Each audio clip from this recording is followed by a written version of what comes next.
Welcome back to the channel today, guys, and whew, it is a hot one outside. But in contrast, we had a nice cool and cruel episode of Danmachi today, where our party had to make a really tough decision, actually, in the heat of the moment. And yeah, I know we're a couple days late with Danmachi, but guys, I've been so busy. I'm so tired. I've been running around like crazy past couple days, so I apologize. But we're here, and we're going to talk about some Danmachi greatness today. So, our episode begins with us getting a little bit of a recap of what happened last week, with Chigusa getting hit by this mysterious creature's actual projectile, and having this strange fungus-like parasite grow out of her. And we come back to that monster, actually, and we see him bludgeon another monster to death and actually eat its, like, magic crystal, its essence. And that's very strange, actually. I don't know of any monsters in this series that do anything like that. Cannibalism, basically. Like, it happens, but to just specifically eat their crystal is very interesting. As we see it terrorizes Mr. Luvis's group and potentially murders them kind of brutally. This opening of the episode is like, yo, you gotta remember this show. Some people might not think this, but this show can be pretty brutal at times. Like, it can be. It can be pretty brutal. Some people seem to forget that. And it's here that we transition back to Team Hestia, actually. And they're in a bit of disorder, because this is an unprecedented situation for them. They don't really know how to handle this. A lot of them, this is their first expedition ever. So they're a little overwhelmed by the situation to have two injured people that Cassandra's trying to heal, but she's not able to heal them. Because we dive a little bit deeper into this thing that was shot into them. And it is a parasite that spreads throughout the body, covering the entire body in vines, essentially sapping kind of like their life force and giving it to this creature.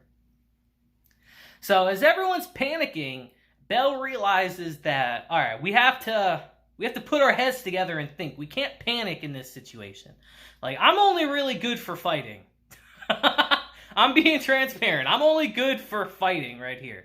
I don't know what to do here. So all of us put our heads together and figure out what we need to do. And he asked Daphne, he asked Cassandra, my mistake. And Cassandra actually says, all right, as I see it, we have two options right now of what we can do. We can head to the surface and try to get these two healed by another familia who specialize in this kind of stuff. Or we can go and defeat this monster. And potentially that will revert the vines that are growing on them. And it's a risky gamble, because there's no guarantee that it will revert what's happened to them, that it will cure them. But they start talking about this creature a bit. It's revealed that this creature is called a moss huge, which is supposed to be on even lower levels, or the middle levels, but it's found its way to one of the lower levels. And it's revealed that this creature has been eating the magic stones of other monsters and enhancing itself and growing stronger and stronger. It's kind of scary when you think about it. And that it's been hunting other adventurers, actually, because it's come to realize that adventurers are walking magic stone buffets. Obviously, when you defeat a monster, you collect its magic stones so you can get money. So this creature has actually learned that, all right, let me go hunt these adventurers, because they have a ton of these stones on them instead of just killing monsters myself. So it's learning, it's adapting, and it's terrifying. So our group decides that if we leave this thing right now and go back to the surface, the situation is only going to grow worse. Things are only going to escalate, and eventually the other adventurers are going to have to come and make an extermination squad to come get rid of this. So they actually end up voting to get rid of the creature right here and now. They end up deciding we have to take this thing out before anything else escalates. On top of that, Luvis actually begs Belle to go save the rest of his party, because it's revealed that he didn't come alone, obviously. Who would come to the dungeon alone? You're kind of dumb. But it's revealed that no, he actually was a decoy for this monster to get him away from his other party members so that they could potentially be safe. And he begs Belle that please save the rest of my party. We've all been infected by this parasite. Please go save them. So Belle decides that they're going to go exterminate this monster and potentially save everyone infected with this parasite. So they deduce that, all right, if we have magic stones with us this whole time, that this creature is bound to come looking for us again. It is bound to come and attack us. So let's go and look for this thing. And as they're doing that, Luvis actually explains to them, because it's asked, like, how has this creature not been reported before? How has no one else said anything about this creature before now? How are we just figuring out about it? And Luvis explains that this creature is quite crafty. That it hides away from people that it knows are stronger than them, and only attacks parties and adventurers it knows for certain that it can beat. That's quite terrifying, actually. This thing is learning and adapting on the fly. And our party kind of has to make their resolve a little more clear in this situation. And it's during this instance, actually, that our group Hestia actually sees a trail of blood going across the floor. Definitely not something you want to see in the dungeon. And they follow it, and they see Luvis's party members. And they only see 2 of them, though. And they want to go rescue them right away. But it's not so simple. Because Aisha tells them, no, this is a trap set by this creature. Because we see the creature sitting there, just watching them, waiting. Like, it knew they would come to try to rescue these members. So it set a trap. The second they approach, they'll not only have to deal with this creature, they'll have to deal with a bunch of other monsters in the water that are lying in wait. So essentially, they'll get attacked from 2 fronts as they go in. And our party devises a plan. The only people that are potentially strong enough to fight the Moss Huge on their own are Belle and Aisha. They are the only ones that could probably take it out. And they have to do it together. And they designate the other members to go and take care of the other monsters while they're fighting the Moss Huge. And that Lily, Cassandra, and all them, and Haruhime will stay in the back to kind of assess the situation. But it's not so simple. As they're making that plan, actually, they get attacked by other creatures, showing that there's no real safe place anywhere for anyone. So Aisha actually tells them, no, go back to the entrance of this area and go keep watch and get out of the way. This is going to be a messy fight that you don't want to see, which it definitely will be. So they do that. Belle and Aisha rush forward towards the creature to save Luvis's party. And the other monsters attack, and Welf and all of them fight them. But it is an Uno reverse card situation, because that's not the creature sitting there. No, it made a decoy. That was Luvis's 3rd party member that it dressed up as itself to sit there. And Belle and Aisha are horrified when they come to realize that the creature was lying in wait in the water and tries to take out Belle's party members that are going towards the entrance. So like Haruhime and Lily and all that. And Belle immediately rushes to their rescue and is able to save them and has a very intense fight with this creature. Now, in the process of fighting this thing, Belle actually is able to destroy his weapon. So the creature's fighting barehanded against Belle. And it even tries to cripple Belle's magic casting hand, because it knows that magic is a weakness of itself, as Belle sets it on fire. And this thing is in a lot of pain. Magic works especially well against this thing, particularly fire by the looks of it. And it looks like Belle has the upper hand, until this creature springs another trap. It had vines under the ground that entangled Belle's foot. And this thing and Belle are locked together. So this thing actually jumps in the water, dragging Belle along with it. Which is kind of wild. This thing is beyond crafty.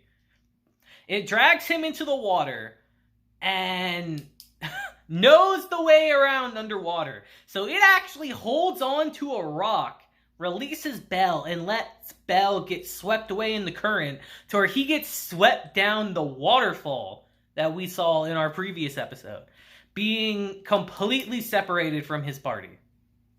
This creature is incredibly smart and dangerous.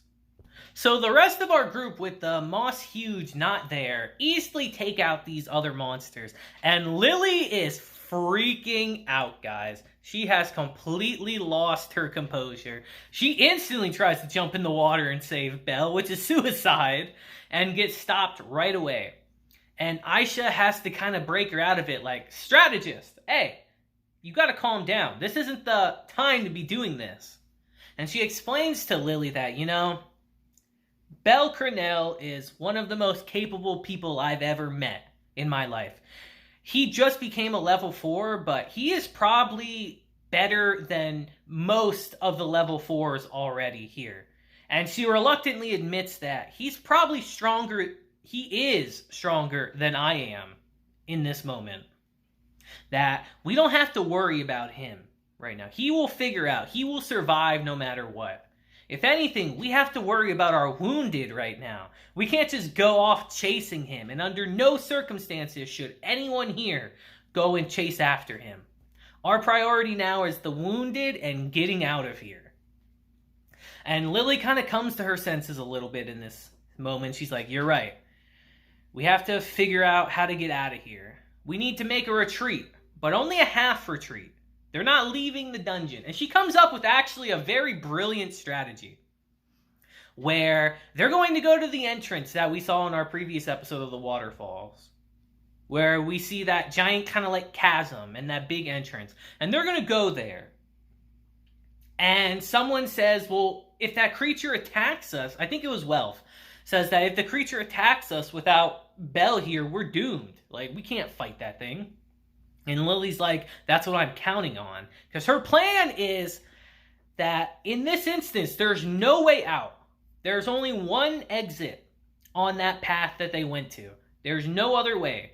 So they're going to have that creature potentially think that it's cornered them. And then they're going to use Makoto's gravity magic and sink that SOB into the water by breaking off the path. And it's a good plan, honestly. It's a really good plan if it works out. So Aisha's like, that's a great idea. I love it. Let's go do it. So they go off to do that. And it's here that we transition over to our boy Belle. And for the most part, he's all right. He's kind of tired, out of breath, as you would expect, getting thrown down a waterfall. But for the most part, he's all right. And he's trying to address his situation. But it's in this moment he gets attacked by, what are they called? The Iguazu. I probably butchered that name, but they're these little like bird creatures actually that kind of fly at like supersonic speeds and attack in like giant flocks. They're basically like flying daggers at you, and he gets injured in his arm.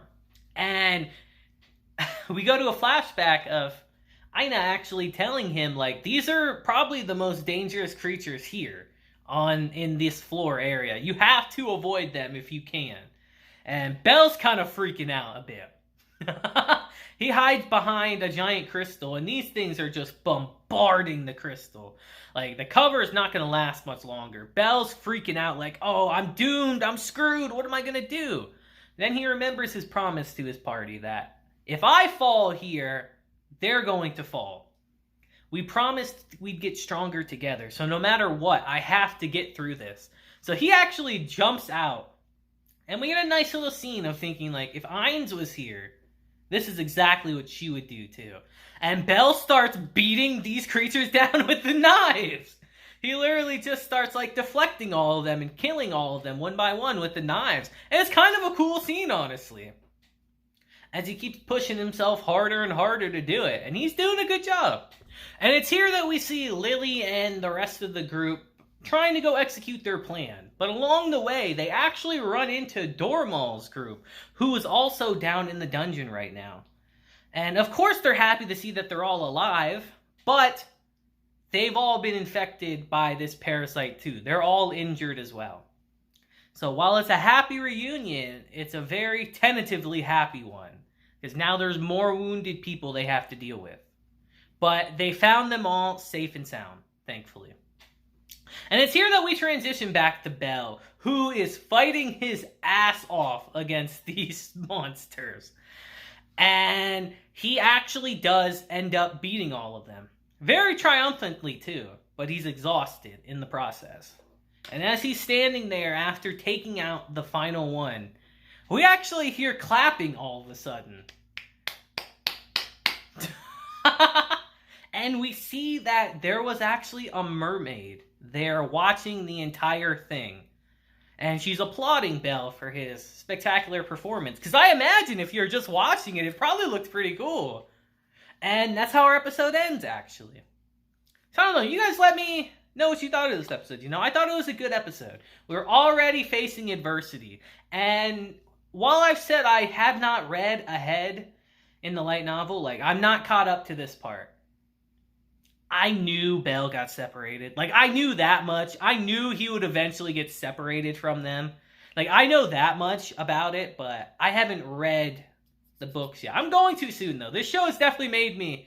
The season's definitely made me want to catch back up to the novels. But you guys let me think... You guys let me know what you think of this episode today, you know? I thought it was quite a good one. You know, really showcasing that even without Bell, our group can get stuff done and come up with some strategies. They're not helpless, you know? So that's a good thing. But you guys let me know what you think. You think Belle will be alright down here? And who do you think this mysterious mermaid is? Obviously, she's in the opening, so we knew about her, but what do you think her deal is? Is she going to end up being like the Xenos? That's what I get. That's the impression I get. She's going to end up being like the Xenos. Because she definitely looks sentient to me. But y'all let me know what you think down below. But that'll be it for today's episode, guys. You know, just another good episode of Danmachi. This show definitely does need some more love, man. Because it is a great series. But until next time, guys, I hope you have a great day, week, month, and year. And until then, deuces, have a blessed day. And don't get attacked by a giant moss monster, you know? That'd be a no-no. So I'll see you guys next time. Deuces.